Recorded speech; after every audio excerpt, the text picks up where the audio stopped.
নমস্কার। আমরা আজকে কথা বলবো শেখ ইনানের সঙ্গে। তিনি বাংলাদেশ ছাত্রলীগের সাধারণ সম্পাদক। আপনারা সকলেই জানেন যে মোহাম্মদ ইউনূসের সরকার তারা ছাত্রলীগকে নিষিদ্ধ ঘোষণা করেছে। সেই ছাত্রলীগ যার ৭৭তম প্রতিষ্ঠা বার্ষিকী ৪ জানুয়ারি। তো আজকের এই প্রতিকূল পরিস্থিতিতে কিভাবে ছাত্রলীগ তার কর্মসূচি চালিয়ে যাচ্ছে বা অস্তিত্ব রক্ষার চেষ্টা করছে, আমরা সেই ব্যাপারেই শেখ ইনানের সঙ্গে কথা বলবো। মিস্টার ইনান, আপনাকে অনেক স্বাগত জানাই দ্য ওয়ালে, এবং আপনাকে ধন্যবাদ জানাই আপনি আমাদের সঙ্গে কথা বলতে সম্মত হয়েছেন।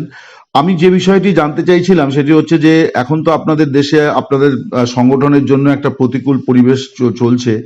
আপনাদের সংগঠনকে নিষিদ্ধ ঘোষণা করেছে। তো আপনারা কাল এই যে ৪ জানুয়ারি যে প্রতিষ্ঠা দিবস, সেটা আপনারা কিভাবে পালন করছেন?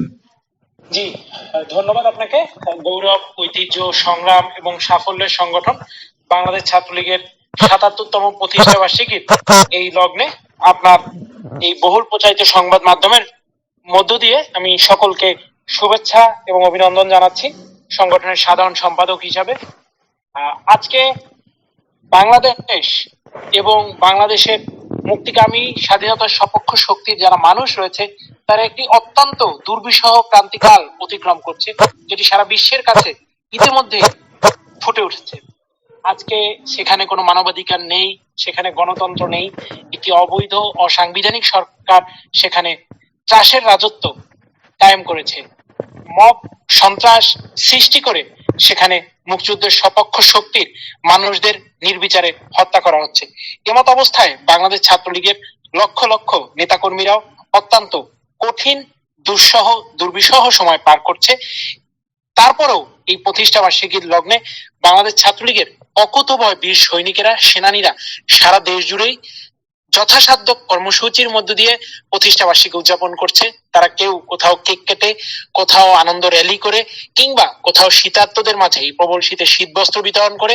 এবং যেহেতু বাংলাদেশে এই মুহূর্তে দ্রব্যমূল্য অত্যন্ত ঊর্ধ্বগতির একটি পর্যায়ে রয়েছে, অসহনীয় দ্রব্যমূল্যের ঊর্ধ্বশ্বাসে মানুষের জীবনযাত্রা অত্যন্ত ব্যাহত হচ্ছে, গরিব দুঃখী মানুষের। সেখানে গরিব মানুষের পাশে ছাত্রলীগের নেতাকর্মীরা দেশের বিভিন্ন প্রান্তে খাদ্য সামগ্রী বিতরণ করছে। ছাত্রলীগের নেতাকর্মীরা তাদের এই প্রতিষ্ঠা বার্ষিকী স্মরণীয় করে রাখার জন্য প্রয়োজন অনুযায়ী মানুষের মধ্যে রক্তদান কর্মসূচি গ্রহণ করেছে।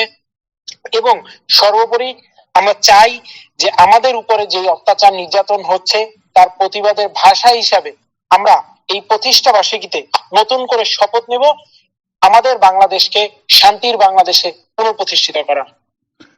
আমি একটুখানি জানতে চাইছিলাম যে আপনাদের সংগঠন এখন নিষিদ্ধ, তো এই পরিস্থিতিতে আপনারা কর্মসূচি কিভাবে করছেন সেটাও একটা চ্যালেঞ্জিং বিষয়। এবং ছাত্রলীগের বা ভবিষ্যৎ কর্মসূচি, আমি বলছি যে প্রতিকূল পরিস্থিতি কতদিন থাকবে সেটা তো কেউ জানে না, কিন্তু আপনারা কিভাবে ভাবছেন যে আপনারা কিভাবে ঘুরে দাঁড়াতে চান? জি, ধন্যবাদ। দেখুন, তাদের এই তথাকথিত নিষেধাজ্ঞা বাংলার জনগণ এবং বাংলার ছাত্র সমাজ বাংলাদেশ ছাত্রলীগের পক্ষ থেকে প্রত্যাখ্যান করেছে। ছাত্রলীগের নেতাকর্মীরা এই নিষেধাজ্ঞার ধরাই তোয়াক্কা করে রাজপথ প্রকম্পিত করে জয় বাংলা, জয় বঙ্গবন্ধু, জয় জয় ছাত্রলীগ স্লোগানে সারা দেশকে মাতিয়ে তুলছে। এবং আজকে এই পরিস্থিতি, এই ঘন কালো মেঘ নিশ্চয়ই বাংলার ভাগ্যাকাশ থেকে খুব দ্রুতই কেটে যাবে। এবং আমরা বিশ্বাস করি এই দুঃসহ যন্ত্রণাময় সময় আমাদের যে নেতাকর্মীরা জেলে রয়েছেন, যাদেরকে অন্ধকার কারাগারের প্রকোষ্ঠে বন্দী করে রাখা হয়েছে অবৈধভাবে, অগণতান্ত্রিক উপায়ে, আইন বহির্ভূত ভাবে, এবং মব সন্ত্রাসের নামে আমাদের নেতাকর্মীদের উপরে যে নির্যাতনের খড়গ চালানো হচ্ছে, আমাদের অনেক নেতাকর্মী ইতিমধ্যেই এই মব সন্ত্রাসের শিকার হয়ে মৃত্যুর করে ঢলে পড়েছেন। তাদের স্মৃতির প্রতি আমরা শ্রদ্ধা জানাচ্ছি এবং আমি বিশ্বাস করি আমাদের সংগঠনের যে শক্তি সেটি হচ্ছে জাতির পিতার আদর্শ, বিশ্ব মানবতার মুক্তি। এই শক্তিকে হৃদয়ে ধারণ করে পুনরায় আমাদের সংগঠনের নেতাকর্মীরা নিউক্লিয়াসের মতো করে এই সংগঠনকে গুছিয়ে দেশকে মুক্ত করবে। একটা বিষয়ে জানতে চাইছিলাম যে বাংলাদেশে একটা ছাত্রদের নেতৃত্বে গণ অভ্যুত্থান হয়ে গেল। প্রথমে কোটা বিরোধী আন্দোলন, তারপরে সেটা শেখ হাসিনার পদত্যাগের দাবি, এবং তারপরে একটা রাজপথে একটা বড় গণ অভ্যুত্থান দেখা গেল, প্রচুর মানুষ পথে নামলেন। তো বাংলাদেশ ছাত্রলীগ ৭৭ বছরে পদার্পণ করছে, তারা কি করছিল? তারা কি এই পরিস্থিতি কখনো টের পেল না? কেন তারা? দেখুন, এখানে একটি ঘিন্ন ষড়যন্ত্রের নীল নকশার বাস্তবায়ন হয়েছে প্রকৃতপক্ষে। বাংলাদেশে যেই আন্দোলনটি হয়েছে, আপনি যেই প্রশ্নটি করলেন তার মধ্যেই উত্তর নিহিত রয়েছে। বাংলাদেশে যে আন্দোলন শুরু হয় সেটি কিন্তু মূলত আদালতের একটি রায়ের প্রেক্ষিতে শিক্ষার্থীদের কোটা সংস্কার আন্দোলন ছিল। বাংলাদেশ ছাত্রলীগ শুরু থেকেই কোটা সংস্কারের পক্ষ ছিল। আমরা, আমাদের নেতাকর্মীরা, আমরা সবাই চেয়েছি যে হ্যাঁ, শিক্ষার্থীদের একটি দাবি, প্রাণের দাবি কোটা সংস্কার। এবং 2018 সালে বঙ্গবন্ধু কন্যা শেখ হাসিনার সরকারি শিক্ষার্থীদের দাবির প্রেক্ষিতে এই কোটা ব্যবস্থা বিলোপ করেছিল। তার পরবর্তীতে আদালতের আদেশে পুনরায় যখন এটি বহাল হয়, তখন সরকারের পক্ষ থেকেই কোর্টে গিয়ে এই বিষয়ে আর্জি জানানো হয় যেন কোটা প্রথা বিলোপের যে সিদ্ধান্ত সেটি বহাল থাকে।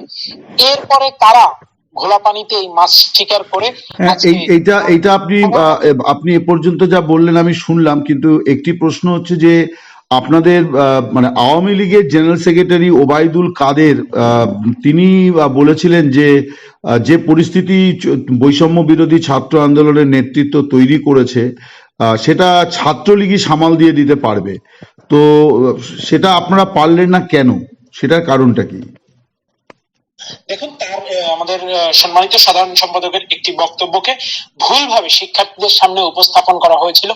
তিনি মূলত বোঝাতে চেয়েছিলেন বৈষম্য বিরোধী ছাত্র আন্দোলন অথবা কোটা সংস্কার আন্দোলনের নাম করে যারা দেশকে অস্থিতিশীল করতে যাচ্ছে তাদের বিরুদ্ধে ছাত্রলীগ থাকবে, কিন্তু ছাত্রলীগ কোটা সংস্কারের পক্ষে ছিল, এ বিষয়ে তিনিও অবগত ছিলেন এবং সরকারের সর্বোচ্চ মহল অবগত ছিল।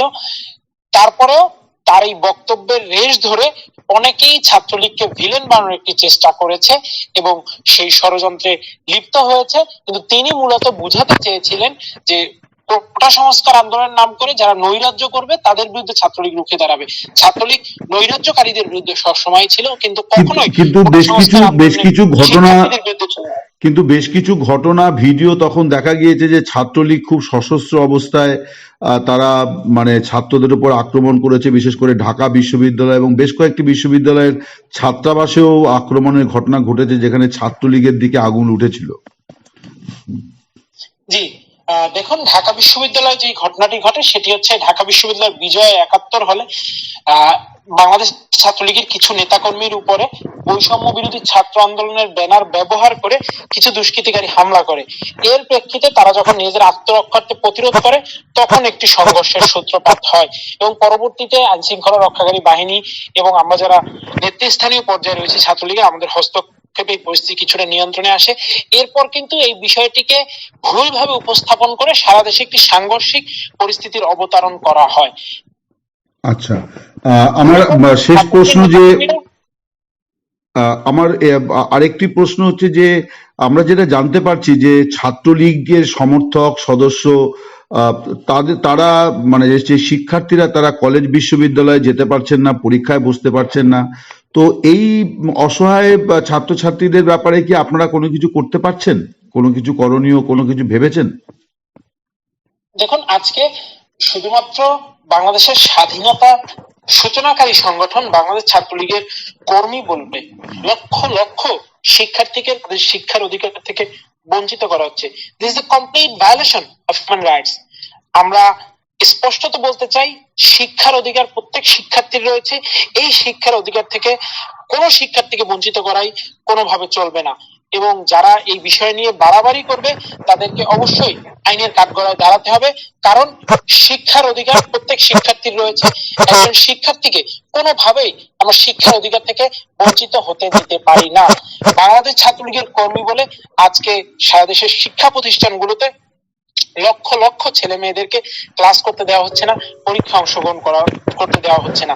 আমরা তীব্র নিন্দা এবং প্রতিবাদ জানাচ্ছি এবং সামনের দিনে এই ধরনের ঘটনা অব্যাহত থাকলে আমরা আইনি প্রক্রিয়ার মধ্য দিয়ে অবশ্যই এই সমস্যার আশু সমাধানের উদ্যোগ গ্রহণ করব। অনেক ধন্যবাদ আপনাকে এবং আরেকবার আপনাকে ধন্যবাদ জানাচ্ছি আমাদের সঙ্গে কথা বলার জন্য। ভালো থাকুন। ধন্যবাদ আপনাকেও।